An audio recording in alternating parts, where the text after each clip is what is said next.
Welcome to the Voice of SITA, the podcast where the heartbeat of our company comes to life. I'm your host, Dietrich Bean Dukes, and today we are embarking on a journey through the stories, experience, and insights of the people who make the company great.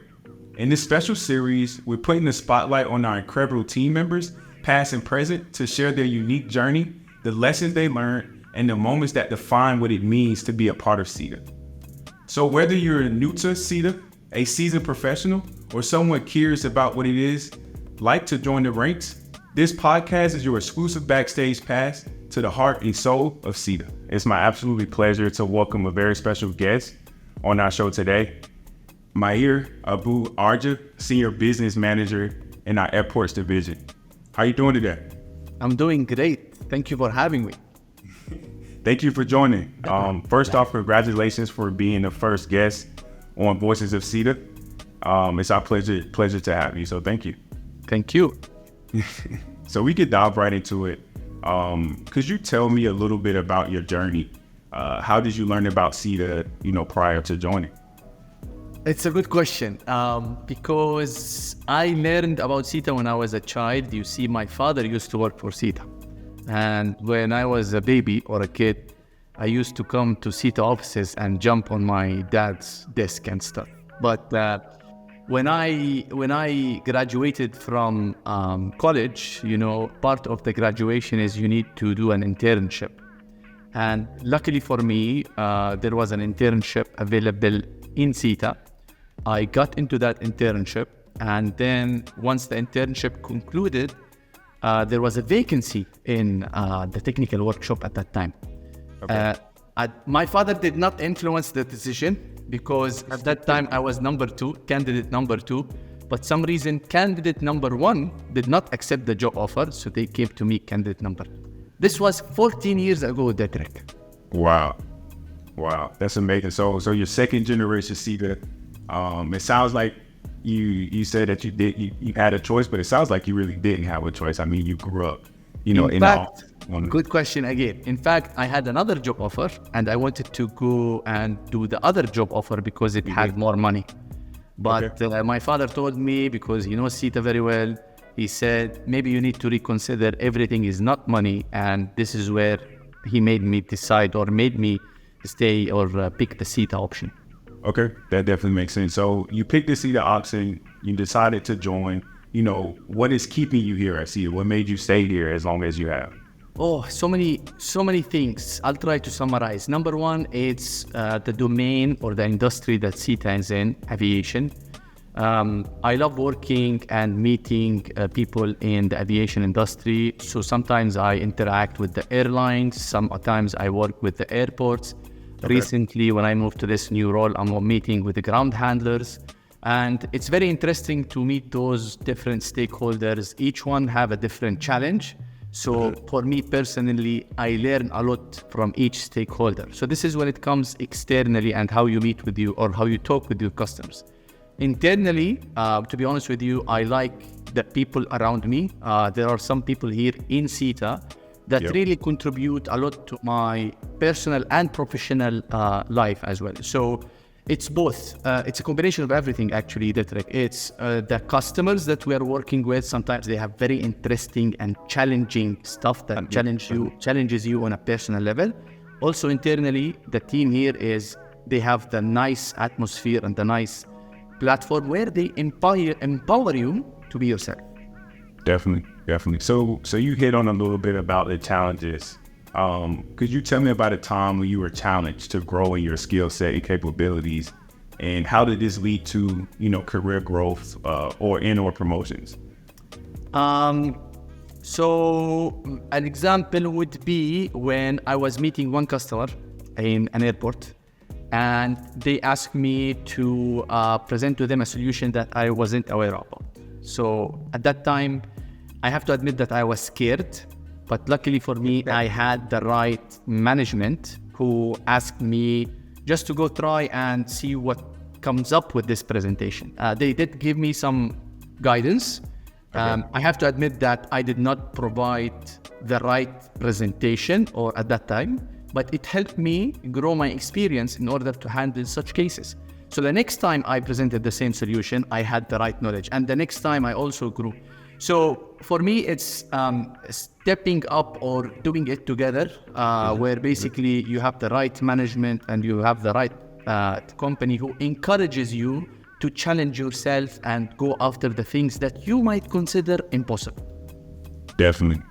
I definitely understand that. And when it comes to the day in the life of a senior employee, could you walk me through what does a typical day, look like in your role?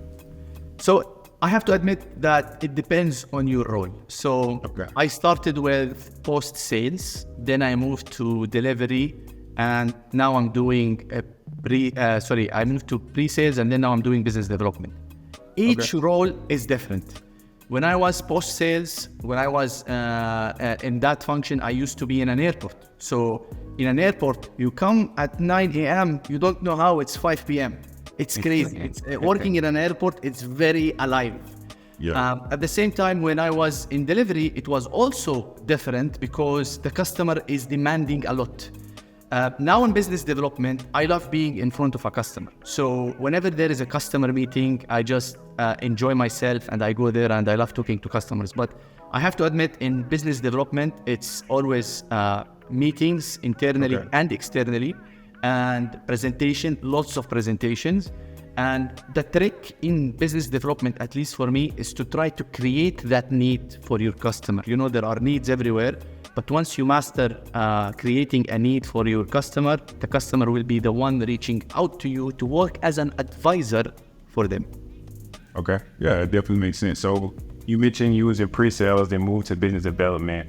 Could you tell me how each position prepared you to be in your current position where you are now?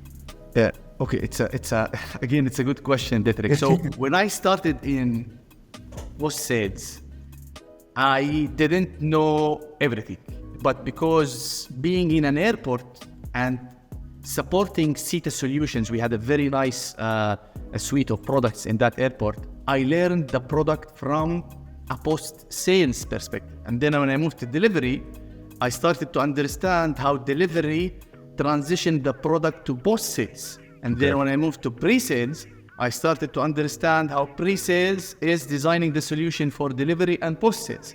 And then when I moved to business development, because I had these experiences, I started to understand what each function needs for us to properly serve the customer. But if you look at this trajectory, Detrick, I think my next career is in sales. So I would have sales, business dev, pre-sales, delivery, and post-sales. But to be honest with you, like working in different functions and having the courage to try different functions, because I could have easily stayed in post-sales for the rest of my life. But it's very interesting to understand sometimes what's wrong in delivery and to try to fix it from your post-sales experience and etc. But for me, each function is different and each function brings another value to the company itself. Okay, definitely. So, moving up and moving around throughout SITA, I know it could be a stigma out there that, it's kind of hard to change and move around within your company. Can you talk about just the fluidity or maybe the difficulty of how was it, moving throughout SITA in different functions within the company? So I'll give you an example. When my father worked for SITA for, I guess, 25 years. My father preferred to stay on 2 or 3 functions, and that was his comfort zone. For me personally, I like to try new stuff, and because of that, I think my average is 3 years in a function, and I try one function. If I like it, I try maybe to improve it and etc. But if not, I have the flexibility within the SITA to raise your hand and say, guys, I think I would contribute a lot if I can do sales because of my experience in 1, 2, and 3. And to be honest, you will have the support internally in order to try and see. And if it doesn't work for you, we have been told that if you think that business development is not for you and you don't feel like you can contribute, please raise your hand and we will gladly offer you another role somewhere. Or if you want to try yourself another role, please raise your hand and we will gladly support you, and you will have preferences compared to others if you really want to contribute. So, and this is why you see people in SITA, they are sometimes, they started doing double things. For example, when I was post-sales, I used to support pre-sales. So I raised my hand to the management of pre-sales and said, guys, I have some time on my calendar. If you guys need help in pre-sales, let me know. I will contribute to your pre-sales and I will learn how to pre-sales. So I think it's extremely smooth and easy to move directly within SITA. I love it. I love to hear that. So when it comes to your day, you mentioned that you have internally functions and externally functions. What would you say is your favorite part of the workday? The chit chats in the morning with our colleagues. No, it's very funny. My favorite part, I just had an example yesterday. Sometimes, within the aviation industry, you get different challenges. My favorite part is when I go to my team and tell them, guys, we have a challenge in this domain. And I love how each one throws a daring idea, a crazy idea. Even if it doesn't work, we have that platform where you can say whatever you want to say, you will get the support, nobody will shut you down, and you feel part of the team.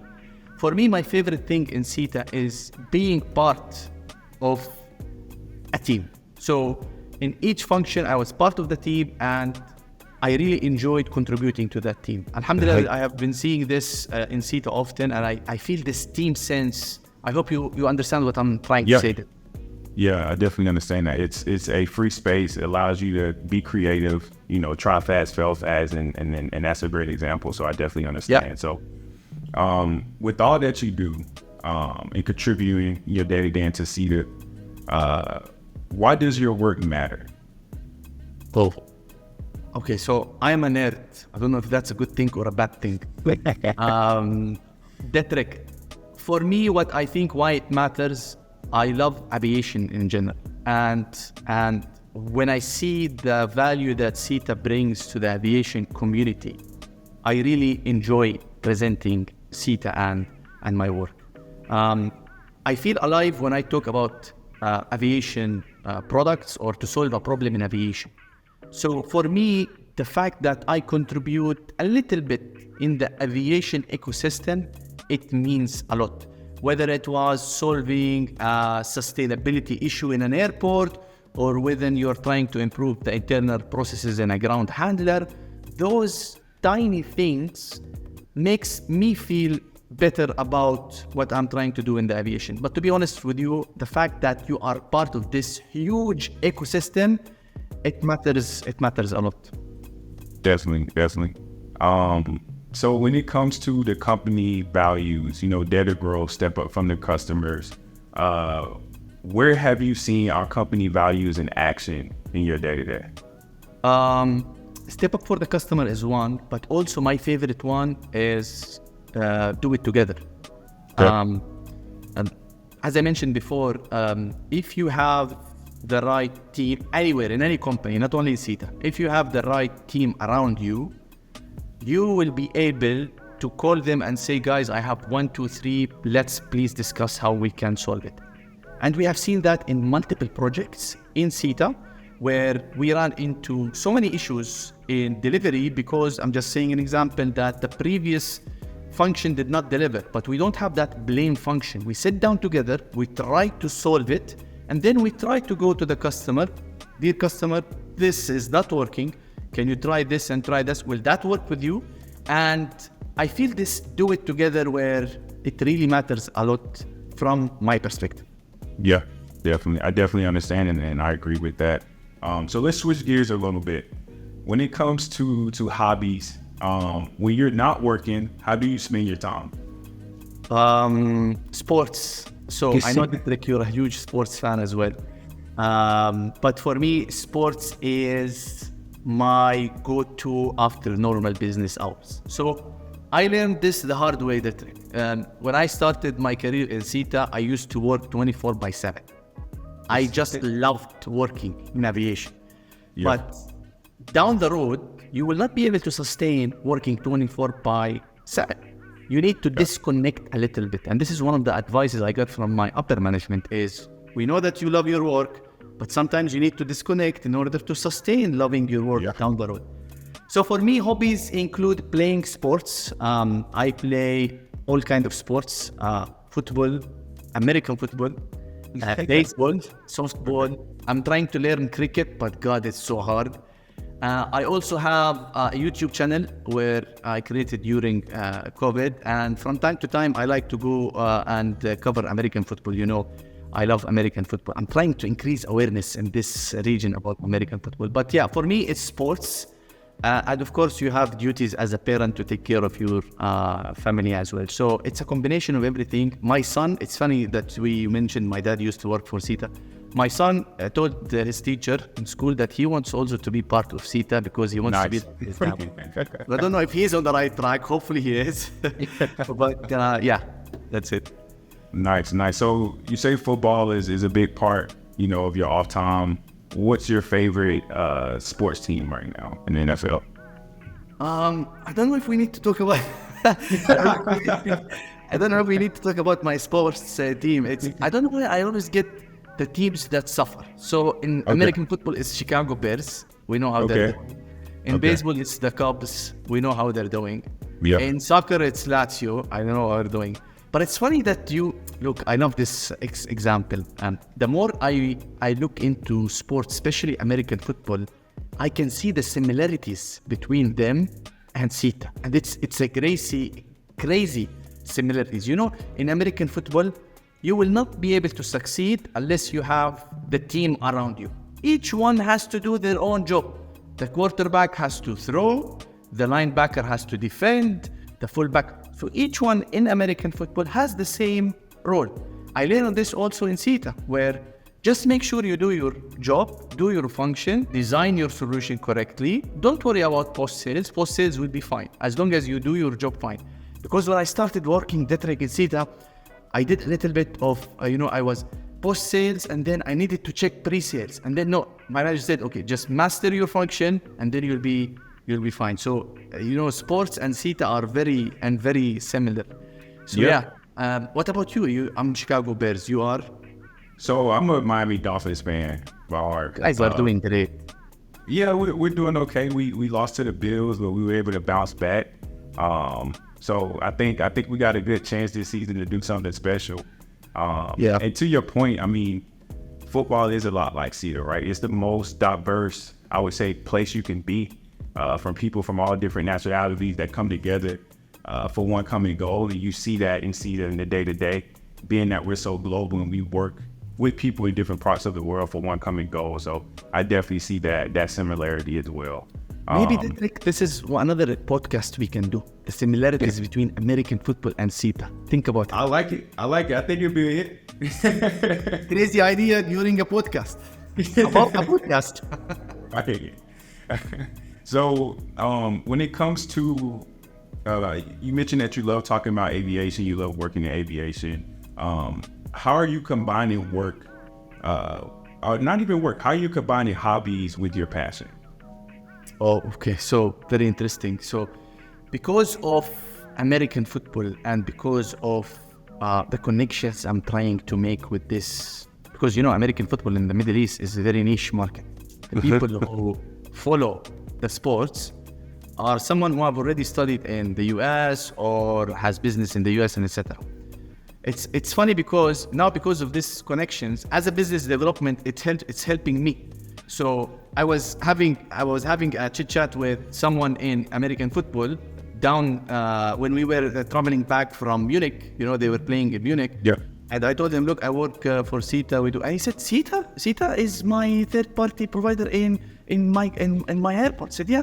So I said, okay, let's, So how this is helping me, I think the connections that you are establishing with people is very important. And based on that, you never know where this can take you, whether it was American football or SITA. And it's the other way around, because, in SITA, we're trying to sell for another industries, not only aviation, right? So we're looking at T+, we're looking at metros and etc. Maybe one day we can do events for American football. You never know. Oh, yeah. Yeah. So just try, my friend. As my father says, jump and you will find your way. Definitely.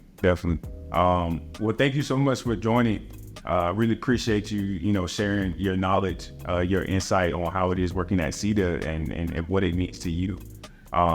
Any last words? I just want to say thank you for having me. I really appreciate our chit chat. And for people who will be listening to this, hopefully externally, I mean, I have done other companies as well, but for me, really, once you get into SITA and see the platform and the environment that SITA creates, I'm pretty sure you're stuck in SITA. You don't want to go outside SITA. Definitely. Well, thank you for your time. And I'll be praying for the Chicago Bears to do better. I know it's rough for you guys right now. I know it's going to be tough. Thank you. Thank you, Detrick. Have a good day, sir. You too.